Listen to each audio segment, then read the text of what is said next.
Hi everybody. So in this video, we're going to look at compound percentage changes. And this is where you have a repeated percentage change over a period of time.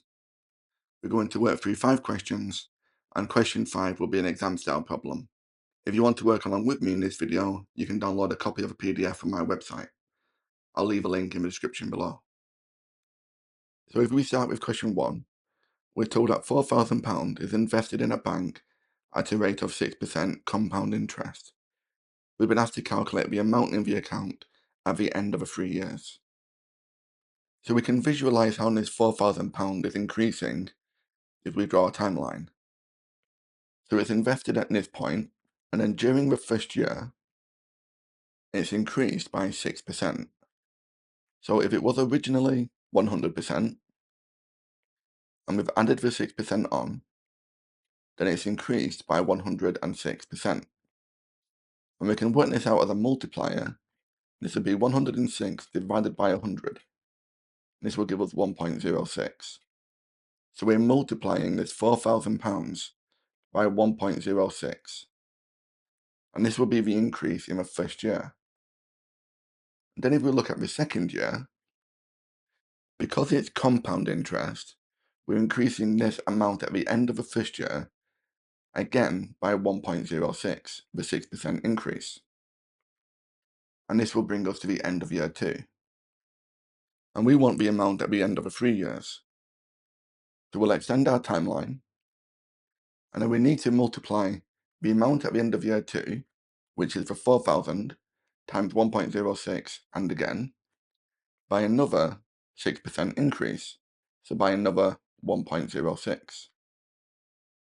And this will give us the amount at the end of the third year. So we can work out the final amount by having our principal, £4,000, multiplied by the 1.06 3 times. But you can imagine that if we were looking at the amount at the end of the 10th year or the 20th year, this would be a very long calculation.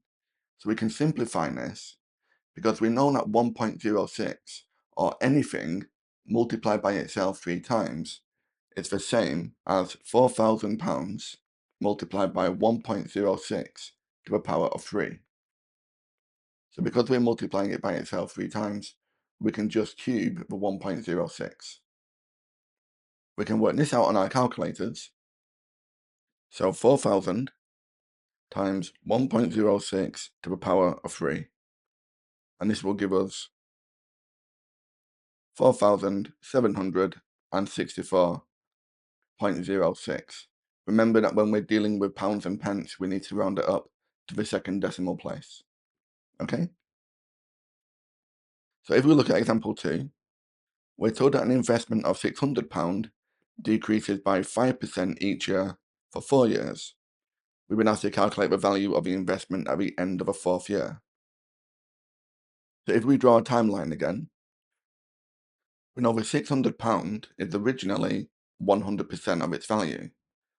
And because we're taking away the 5%, we're looking at 95%.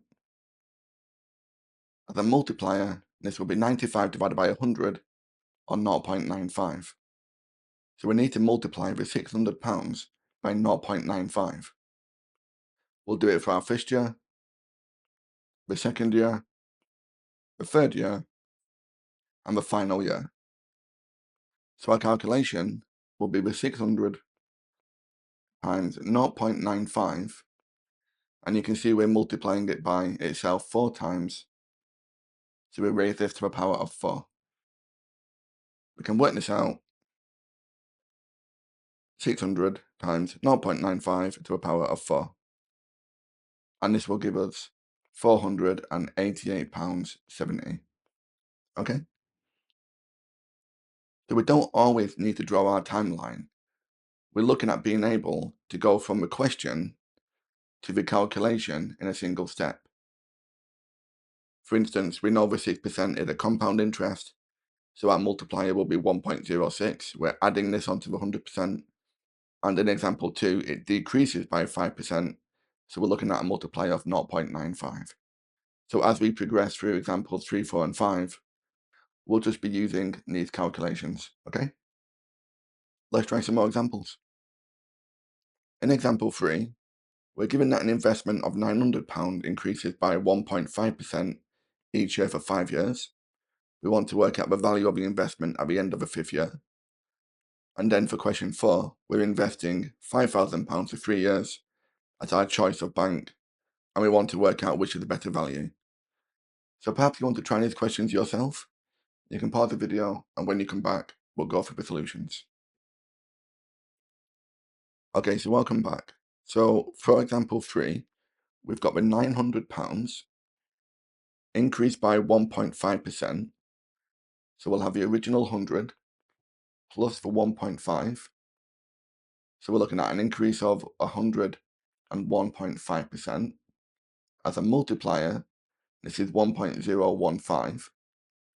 So we'll multiply the 900 by this multiplier, and we're looking at the value of the investment at the end of year 5. So we'll raise this to a power of 5.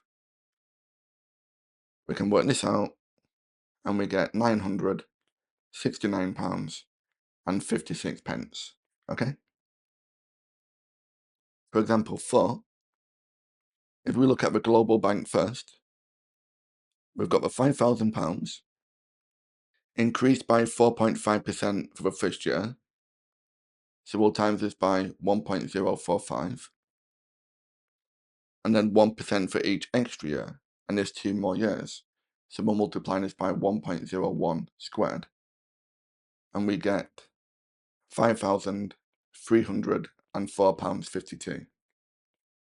If we look at local bank, we'll have a £5,000 multiplied by the 1.058 for our first year, and then this 0.5% will be 100.5%, which as a multiplier gives us 1.005. And we'll raise this to a power of 2 for 2 years. So we can work this out on our calculators, and we get £5,343 3 pence. So we'll say that Dan should invest in the local bank as he gains £38.51. And this is that value takeaway in this one. Okay? Let's try one final question. Okay, so for our exam style question, we're told that Mr. Smith invests £5,000 at a compound interest rate of 4% per annum. This means per year. He wants his investment to earn more than £800 interest. We've been asked to work out the least time in years that this will take. So again, do you want to try this question yourself? You can pause the video, and when you come back, we'll go through the solution. Okay, so welcome back. So invest £5,000. This will be our principal amount at a rate of 4% interest. So we're looking at a multiplier of 1.04. And he wants his investment to earn more than £800. So at the end of the investment, he wants the £5,800 in his account. We need to work out the least amount of time in years that this will take. So we need to find this power. We'll call this x. And the x is the number of years. So the first thing we can do is we can divide both sides by the £5,000. So we'll get 1.04 to the power of x with 5,800 divided by 5,000. And this will give us 1.04 to the x equals 1.16. So for GCSE, to work out this value of x, we need to use the method of trial and improvement. And we can do this really quickly on our calculators. If we go to our calculator, we'll choose Home, we'll choose Table, and then we need to define our function. So if we press Tools, we want define our function f of x, and we want 1.04 to a power of x. We'll execute that. So now we can try some values of x. If we say x equals 3, then we'll substitute 3 into our calculators, and we get a value of 1.1248. And this is too low. And if we try x equals 4, then we get 1.1698. So we've got to the amount we want to. And the least amount of time in years that this will take, when this will happen in the 4th year, it will take 4 years to earn £800 interest at a rate of 4%. Okay? Well, thank you very much for watching. I hope you found that useful. If you did find that helpful, please like and subscribe. And you can download the full lesson and the PDF that accompanies this video from my website, mrmathematics.com. I'll leave a link in the description below.